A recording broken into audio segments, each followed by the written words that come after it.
สวัสดีครับกล้อง DJI Osmo Pocket 2 จากไบคอนแวนควรใช้ไปได้แค่2 ปีเองเพราะว่าพอดีทำโหลดตอนไปที่ออสเตรเลียแล้วมันกลางทริปเลยน่าเสียดายมากอยู่ๆก็มีเรื่องให้ต้องเสียเงินอีกแล้วกลับมาก็เลยเอาว่าซื้อรุ่นใหม่เป็น DJI Osmo Pocket 3บล็อกนี้ก็เป็นการทดสอบแบบคร่าวๆนะครับไม่ใช่เพื่อคนดูครับแต่ว่าเพื่อตัวเองถ้าใครดูแล้วรู้สึกมันประโยชน์เชิญรับชมครับก่อนหน้าผมลองทดสอบวิดีโอโหมดมาตรฐานแบบโหมด D-Log M แล้วก็โหมด HLG นะครับซึ่งอย่างหลังรุ่นเดิมไม่มีแล้วผมลองมาดูไฟล์แล้วรุ่นใหม่ทำได้ดีมากเลยดังนั้นเกือบทั้งวอล์กนี้นะครับถ่ายด้วยโหมด HLG 10 ปีแบบ 4K แล้วก็มาปรับสีในคอมเพิ่มเท่าที่ตัวเองเห็นว่ามันเหมาะนะครับโดยรวมคุณภาพไฟล์การแต่งสีรู้สึกว่าดีกว่ารุ่นเดิมเยอะมากครับด้วยความที่มันเป็น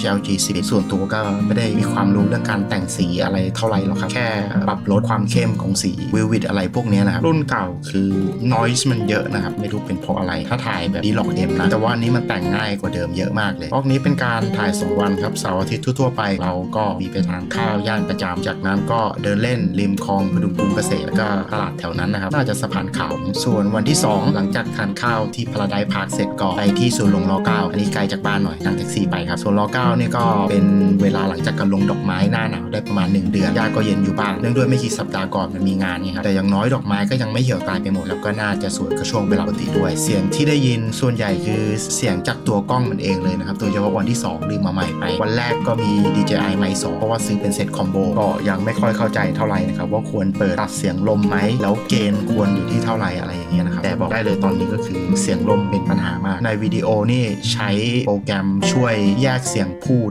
กับเสียงสภาพแวดล้อมออกแล้วก็จะพยายามลดเสียงสภาพแวดล้อมนั่นหมายถึงว่าเสียงลมลงไปด้วยแต่มันแปลกๆมันไม่ค่อยโอเคเท่าไหร่คิดว่าน่าจะต้องกดเปิดโหมดตัดเสียงลมไว้ตลอด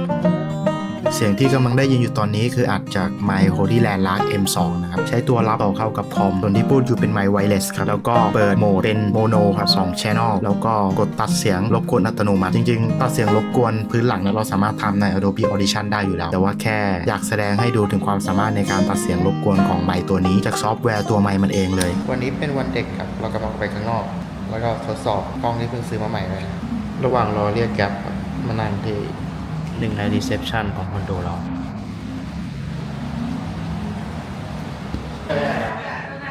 มาถึงร้านแล้วก็สั่งเรียบร้อยครับวันนี้ร้านคนเยอะเป็นพิเศษครับจะได้เวลคัมดริงเป็นน้ำผักครับ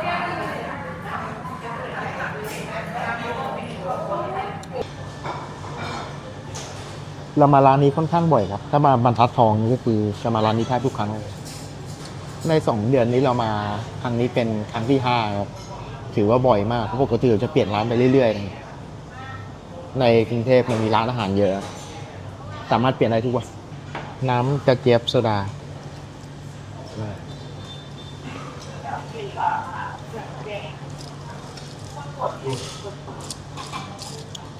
ก็อร่อยดี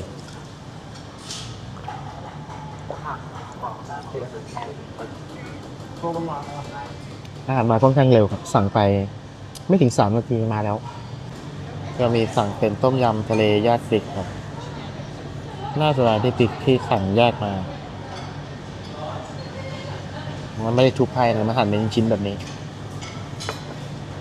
กับข้าวผัดกุ้ง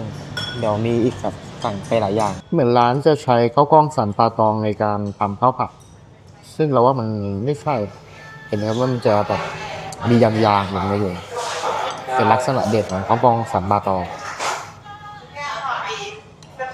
ถ้าเราชอบกินแบบเปล่าๆมาก่อนเอาไปทำข้าวผัดแนวเปอร์เซียเท่าไหร่จานโปรดของเรามาแล้วครับเป็นเนื้อเจนจิ้มกับ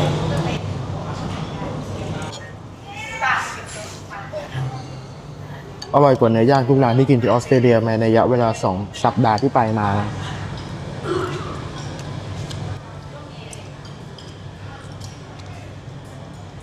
ที่ถึงเพราะว่าเพิ่งไปมากลับมา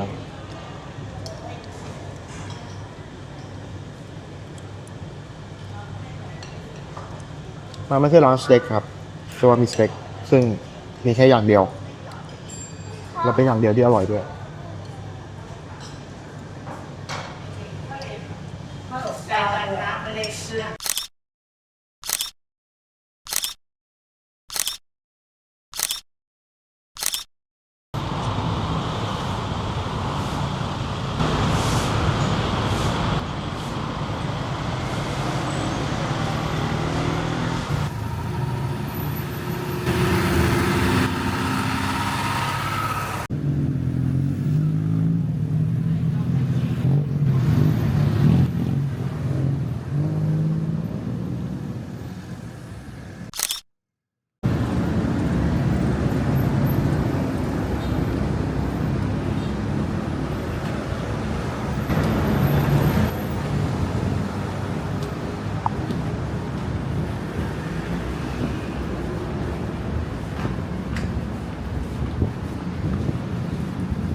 วันนี้ไม่รู้เป็นไรรถติดมากเลยปกติแถวนี้จะโล่งกว่านี้นะ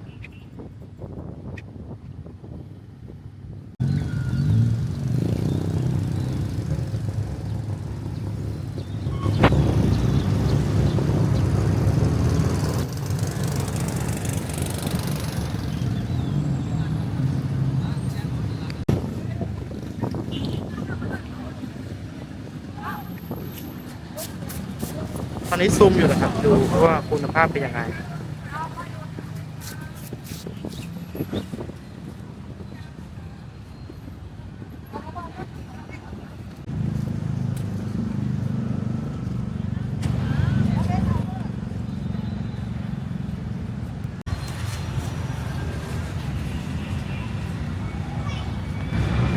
ตอนนี้อยู่แถวๆตลาดสะพานขาวนะครับ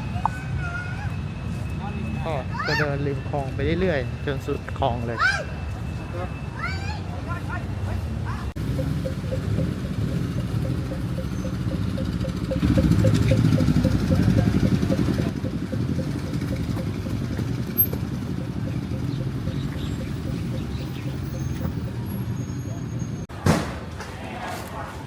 ไม่เคยมาเดินในซอยนี้มาก่อนนะครับดูว่ามัน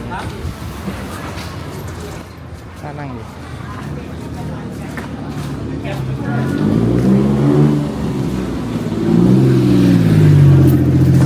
มันขายส่งครับอันนี้ก็แตงโมขายส่ง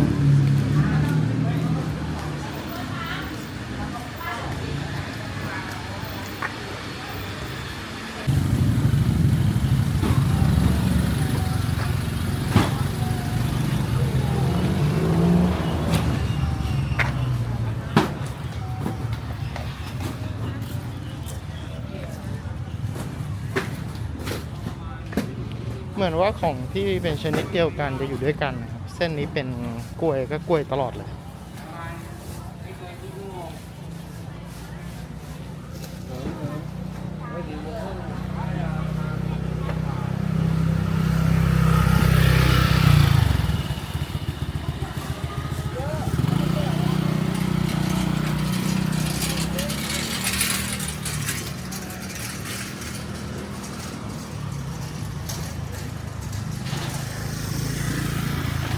อันนี้ยังอยู่กรุงเทพนะครับไม่ได้ย่างกุ้ง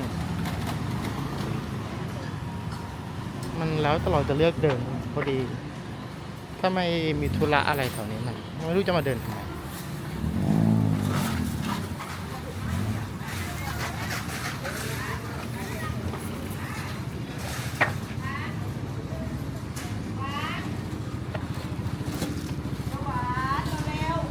สภาพที่เห็นเมื่อสักครู่นะครับอยู่ตรงข้ามกับกรมพัฒนาสังคมและสวัสดิการเลยจะเดินต่อครับน่าจะทำทางลอดให้หมดนี่ต้องเดินข้ามถนนอีกแล้ว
สียงมากกว่า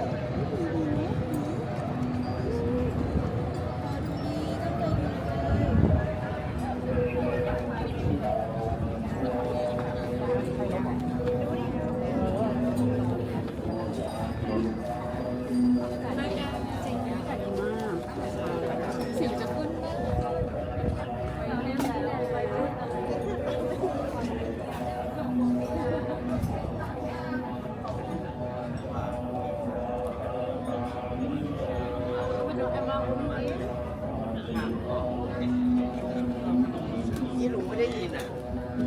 ว่าไงนะ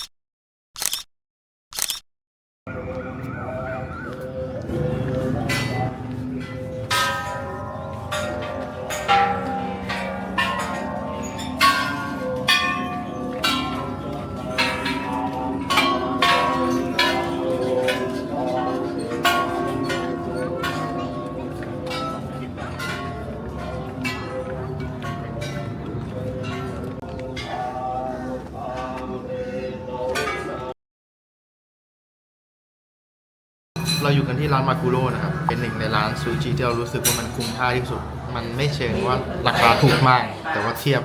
กับสิ่งที่ได้รับแล้วมันถือว่าเยอะนะครับ แต่ว่าแต่ละสาขาไม่เหมือนกันตอนนี้เราอยู่ที่สาขาพาราไดซ์พาร์ค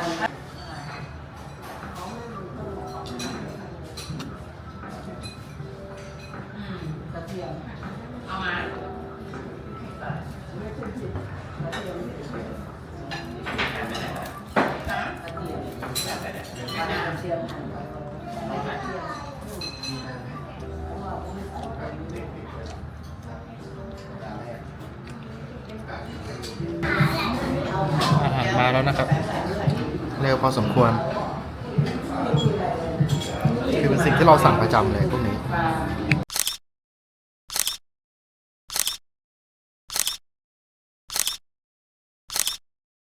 ตอนนี้เรากำลังเดินทางไปสวนหลวงนะครับ เพราะว่าตอนนี้เป็นเวลาเกือบ4 โมงแล้ว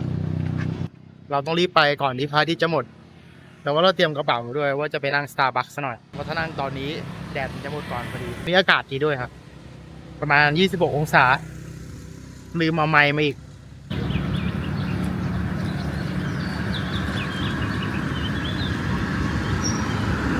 เข้ามาแล้วนะครับ ส่วนนี้มีค่าเข้าคนละ10 บาทถ้าเอามอไซค์เข้ามาจอดด้วยก็15 บาท รวมทั้งคนทั้งรถกันนะ แต่ว่าถ้ามาตอน5 โมงเย็นเข้าฟรีครับ มีช่วงเวลาเก็บเงินกับช่วงเวลาไม่เก็บ แต่เราต้องการเดินผ่านสวนนี้ไป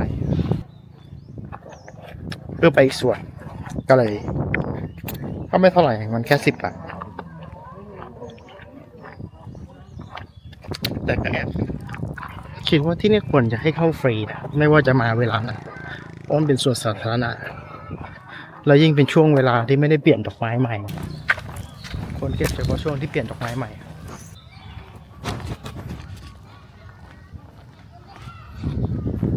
แต่ส่วนนี้เป็นหนึ่งในส่วนที่สวยที่สุดในกรุงเทพนะความคิดส่วนตัวก็แล้วจะช่วงเลยแต่ว่าช่วงนี้มันดูไม่ค่อยเรียบร้อยเท่าไหร่อาจจะเป็นเพราะก่อนหน้ามันมีงานอะไรสักอย่างนะครับ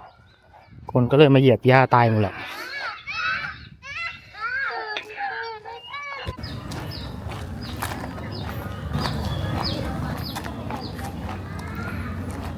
วันนี้อากาศดีครับสามารถเดินสวนได้โดยหลังไม่เปียก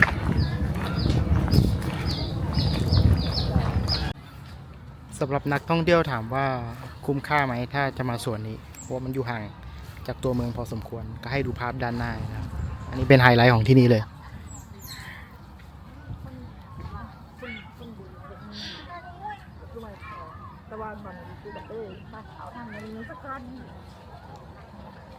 ส่วนตัวก็ว่าคุ้มนะถ้าจะให้เลือกเที่ยวสวนหนึ่งสวนในกรุงเทพก็คือสวนนี้นะครับ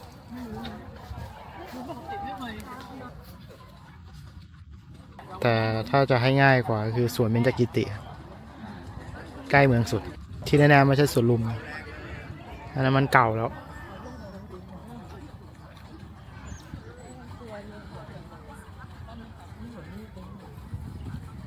เดี๋ยวว่าจะเช่าเรือถีบด้านหลังเนี่ย60 บาท40 นาทีมันมีหลายจุดกำลังคิดอยู่ว่าจะใช้จุดไหนดี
มานั่งเรือถีบไม่ได้นั่งมานานมากแล้ว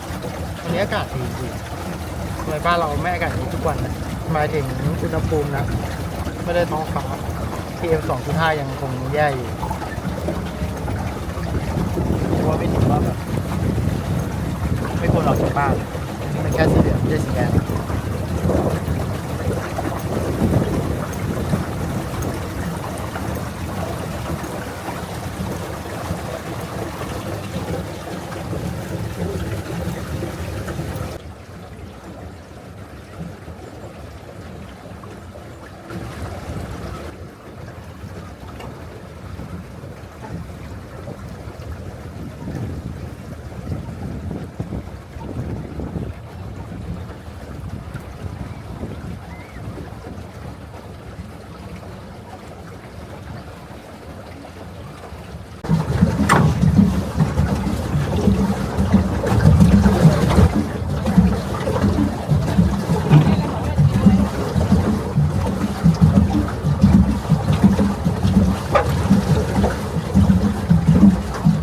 เรือโอเคเลยครับถีบง่ายกว่าจักรยานไม่ต้องแบบเหนื่อยถ้าแบบที่ไม่โอเคคือปั่นเหนื่อยมากอันนี้แค่ปั่นนิดเดียวมันก็ไปแล้ว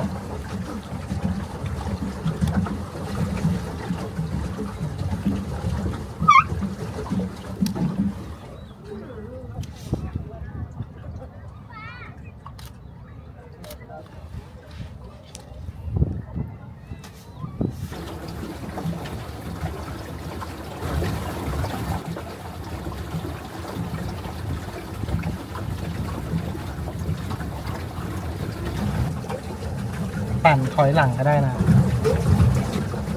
แต่เหมือนปั่นถอยหลังจะยากกว่าปั่นไปข้างหน้า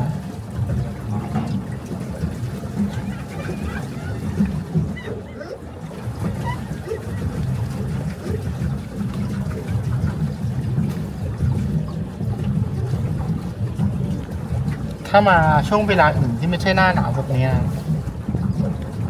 ปั่นสัก4-5 โมงจะรู้สึกว่าร้อนมากจะย้อนแสงเปลี่ยนแต่ว่าโอเคอยู่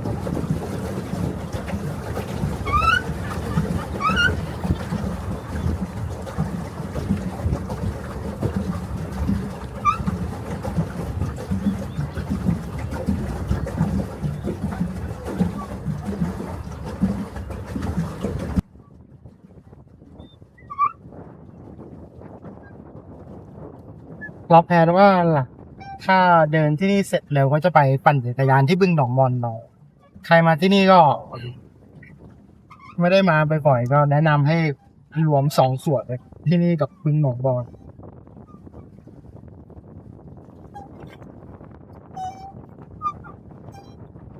ส่วนหนึ่งที่ไม่ชอบของสุคือ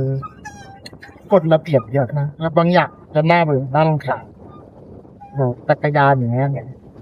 โคเตอร์กิ้วมาก็จะได้นะ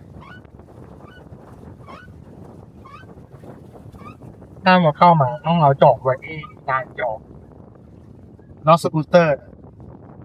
มันจะจอดอย่างนั้นไม่ได้นะรถกับ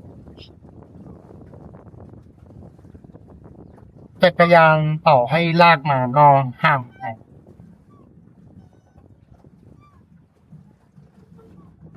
ส่วนตัวคือชอบที่บึงหนองบอนมากกว่าเลย มันไม่เชิงก็เป็นสวนสาธารณะนะครับเข้าฟรีสกูตเตอร์เข้าไปได้จักรยานเข้าไปได้ แล้วก็สัตว์เลี้ยงเข้าไปได้เหมือนกัน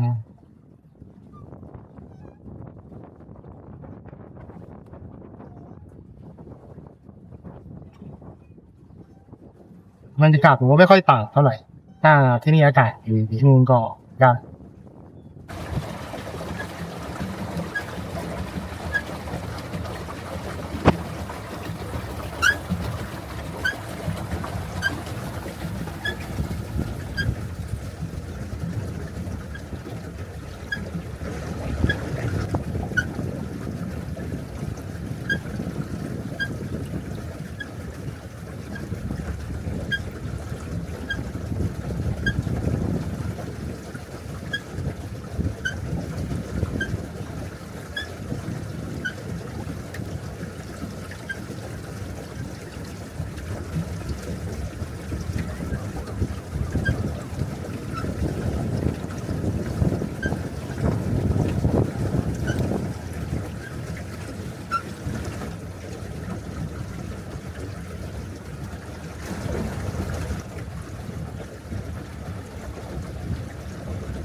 ตอนนี้กำลังพายเรือกลับนะครับถ่ายให้ดูด้านหลังย้อนแสง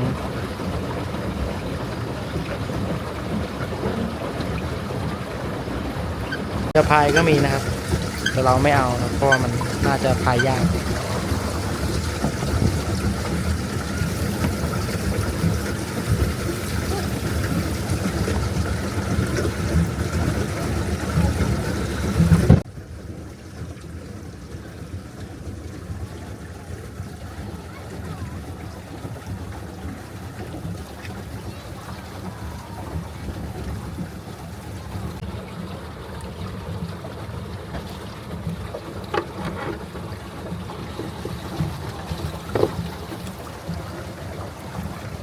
ตอนแรกก็ว่าดีครับแต่ว่าตอนนี้เริ่มร้อนแล้วไม่ไหวเหลือต้อง20 นาทีนะแต่ว่าจะเอาเรือไปคืนก่อน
อันนี้คือสวนอังกฤษครับ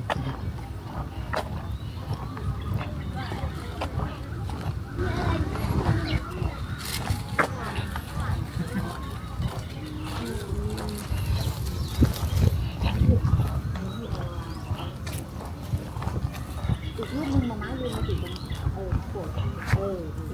อเคหันไปหาน้อง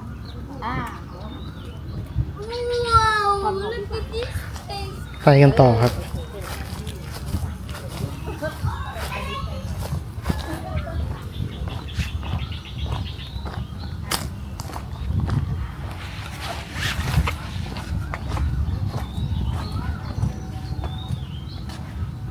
อันนี้สวนอะไรเนี่ย โรมันมั้งหรืออิตาลี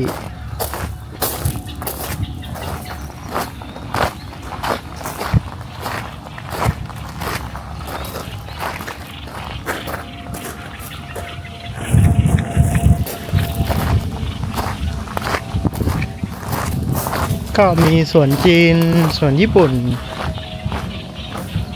แล้วก็อะไรอีกจำไม่ได้ละ อาจจะแค่เดินผ่านๆแผนว่าจะไปเป็นหนองบอลไม่ได้ทำแล้ว เพราะว่าดูเวลาแล้วมันไม่น่าจะโอเค ไปถึงก็น่าจะมืดใกล้มืดพอดี